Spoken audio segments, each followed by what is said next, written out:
দুর্ঘটনার শিকার হয়ে যারা মারা যায় তারা কি সবাই শহীদ, নাকি কিছু শর্ত আরোপ করা আছে যদি বুঝিয়ে বলতেন। যারা দুর্ঘটনায় মারা যান এই মানুষগুলো যদি ইমানদার হন, বাস চাপায় মারা গেলেন, পানিতে ডুবে মারা গেলেন, আগুনে পুড়ে মারা গেলেন, হ্যাঁ, কোনো কিছুর নিচে চাপা পড়ে মারা গেলেন, হাদিসের ভাষ্যমতে তারা শাহাদাতের মর্যাদা লাভ করবেন।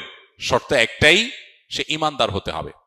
ইমানদার যদি হয় তাহলে সেক্ষেত্রে নবী সাল্লাল্লাহু আলাইহি ওয়াসাল্লামের হাদিসে আছে খামসুন শহীদ, 5 ব্যক্তি শহীদ। এর ভিতরে পেটের পীড়ায় মারা যাওয়া বা ব্যক্তি শহীদ, আগুনে পুড়ে মারা যাওয়া ব্যক্তি শহীদ, পানিতে ডুবে মারা যাওয়া ব্যক্তি শহীদ, কোনো কিছুর নিচে চাপা পড়ে মারা যাওয়া ব্যক্তি শহীদ, আল্লাহর রাস্তায় যে জিহাদ করতে গিয়ে মারা যায়, সে হলো সবচেয়ে উন্নত পর্যায়ের, সবচেয়ে উচ্চ পর্যায়ের শহীদ, এবং সে হলো প্রকৃত অর্থে শহীদ। আর বাকি যাদের কাছে বলা হচ্ছে তারা হলো বিধানগতভাবে শহীদ।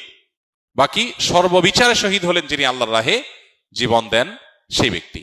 অতএব এরকম দুর্ঘটনায় যারা মারা যান সচরাচর আজকাল, তারাও শাহাদাতের মর্যাদা পাবেন ইনশাআল্লাহ, এবং তারাও শহীদের বিধানে পড়বেন। কিন্তু তাদের জন্য শর্ত হলো ইমানদার হতে হবে। এখন আজকাল নানান বিবেচনা দেখা যায় যে আমরা যে কোনো মানুষকেই শহীদ বলি। মুসলমান শহীদ হওয়ার জন্য মুসলমান হওয়া জরুরি, মুসলমান না হলে সে শাহাদাতের মর্যাদা পেতে পারে না। আর আল্লাহর খাতায় কে আসলে শহীদ হিসাবে লিপিবদ্ধ হয়েছে, কাকে আল্লাহ শহীদ হিসাবে কবুল করেছেন, অ্যাকসেপ্ট করেছেন, সেটা একমাত্র আল্লাহ ভালো জানেন। এই জন্য কাউকে শহীদ বললে ইনশাআল্লাহ শহীদ, এটা বলাটা বিভিন্ন হাদিসের আলোকে আমরা জানি এটা সুন্নাহ, এবং এটাই সতর্কতামূলক যে ইনশাআল্লাহ শহীদ অমুক। আর সুধারণাবশত একজন মানুষকে শহীদ তো বলা যেতে পারে, বাকি শহীদ হিসাবে আল্লাহর কাছে মাকবুল কিনা সেটা একমাত্র আল্লাহ তাআলা ভালো জানেন। অতএব দুর্ঘটনার শিকার হয়ে যারা মারা যান, ইমানদার অবস্থা মারা গেলে আশা করা যায় তারা শাহাদাতের মর্যাদা পাবে।